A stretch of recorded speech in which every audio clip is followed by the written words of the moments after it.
Hi everyone, and welcome to Sports Watch.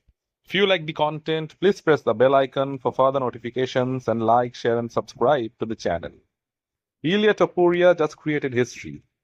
He became the first man to knock Max Holloway out. He said that he would be the first man to separate Max from his consciousness, and did he deliver? He now holds the distinction of being the first guy in UFC history to finish both Alexander Volkanovski and Max Holloway in consecutive fights. Both were long-standing featherweight champions, but both couldn't hold the torch to Ilia. Vol got knocked out in the second round and Max in the third. For those who were doubting Ilia's ability, this was the perfect answer.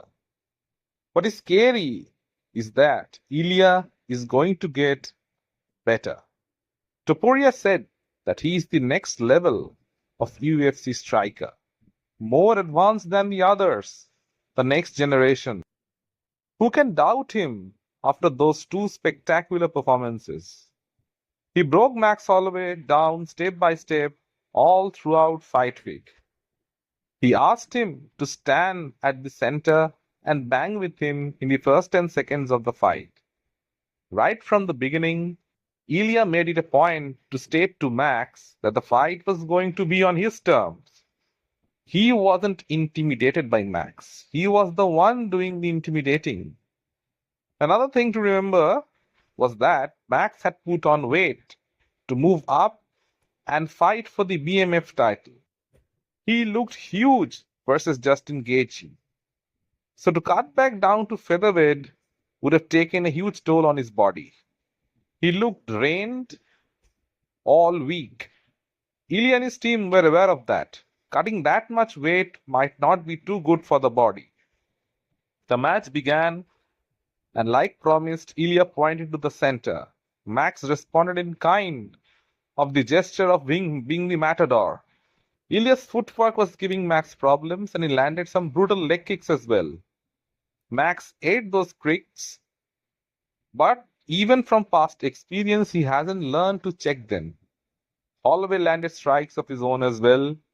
His front tip kick to the knee was designed to push Ilia back. In short exchanges, both were landing, but Topuria was landing his left hook in close quarters. His strikes appeared to have the bigger effects, and Ilia showed his range as well. He went for the takedown. It was deep. He took Max down, but Holloway, to his credit, got back to his feet. That did one of two things.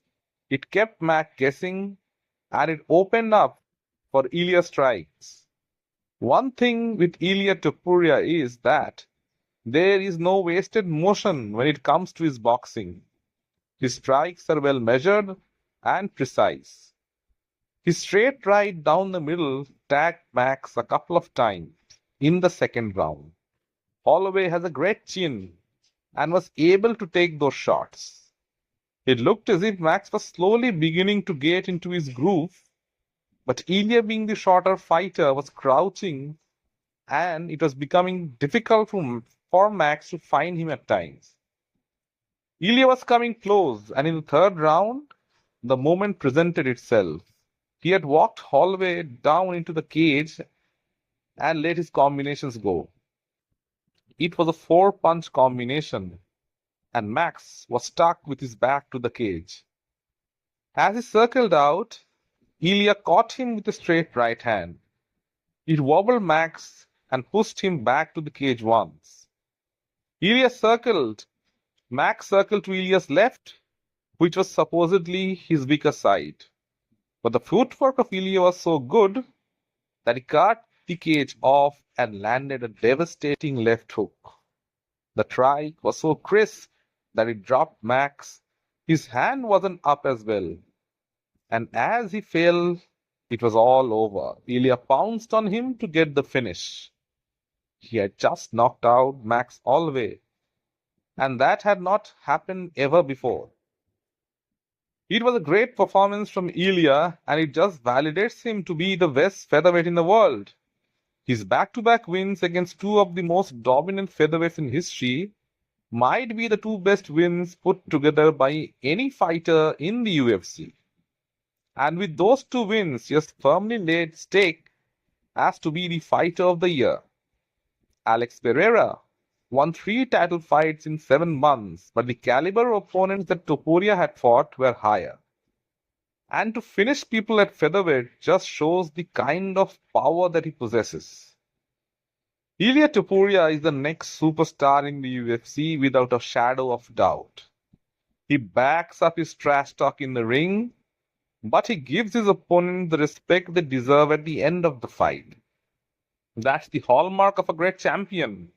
He gave Max his dues at the end of the fight, and after the fight when Volkanovski came into the ring to square off with him, he gave him the respect as well.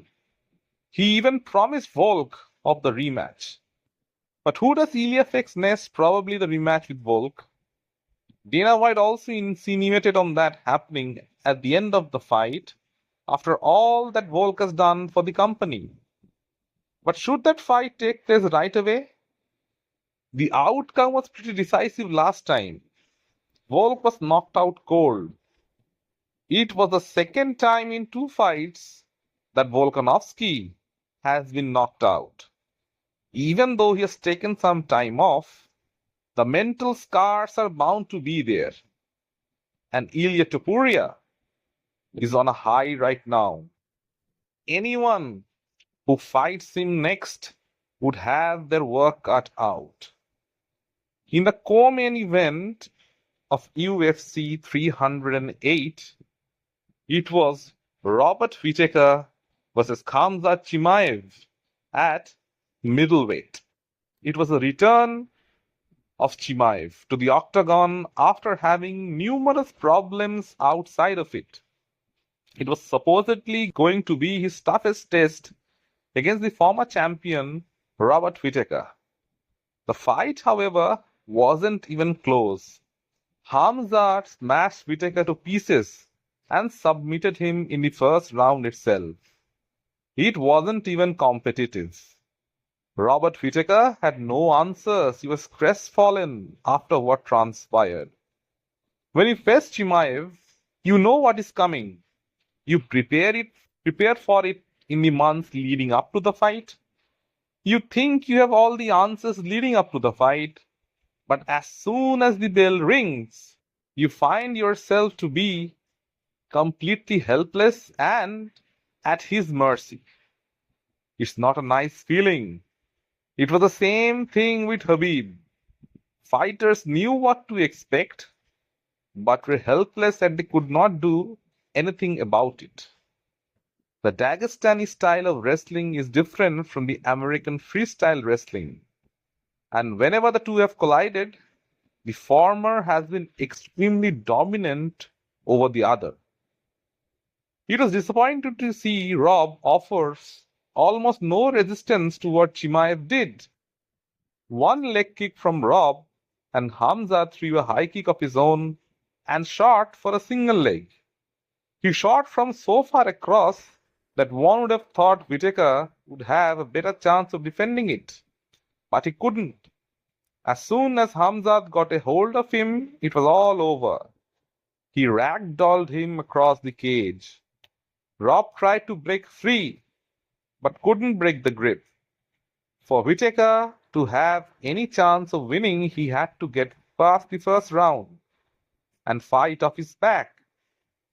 It's easier said than done though. Khamzat drowned Robert with the immense pressure on top. He was always looking for the submission, the rear naked choke. Rob knew it, but he couldn't do anything about it.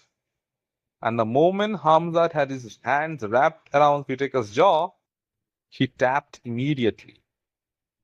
Everyone was amazed as to how quickly he tapped. The commentators even said that he had panic tapped. It was only later when Rob released a photo of his jaw being broken and his teeth caving in that people realized what just happened. The squeeze from Chimaev must be otherworldly. It was the perfect comeback from Khamzat. He just reminded everyone about the fighter he is before his health problems. He was kind of running through everyone in two separate divisions. And now he has defeated Usman and Whittaker in back-to-back fights. He can't be denied anymore. It was a statement. It looks like under his new team, he has prepared well. The middleweight title will be defended by Dricus du Plessis against Sean Strickland next. It's a rematch, and nothing is official yet. Khamzat just put his name in the mix. He's a nightmare matchup for both du Plessis and Strickland. Do either of them have what it takes to keep Khamzat off them? Du Plessis just might because of how big he is, and he has some good wrestling himself. But is it enough to stop Khamzat? And Strickland has sparred with Khamzat before. Both have claimed to have got the better of the other. Khamzat even said that he had submitted Sean multiple times during sparring. So there is a backstory. Whoever wins might have to end up fighting Khamzat Chimaev next. And it isn't going to be a good proposition for either of them. Let me know in the comment section what you feel. And if you like the content, please like, share, and subscribe to the channel.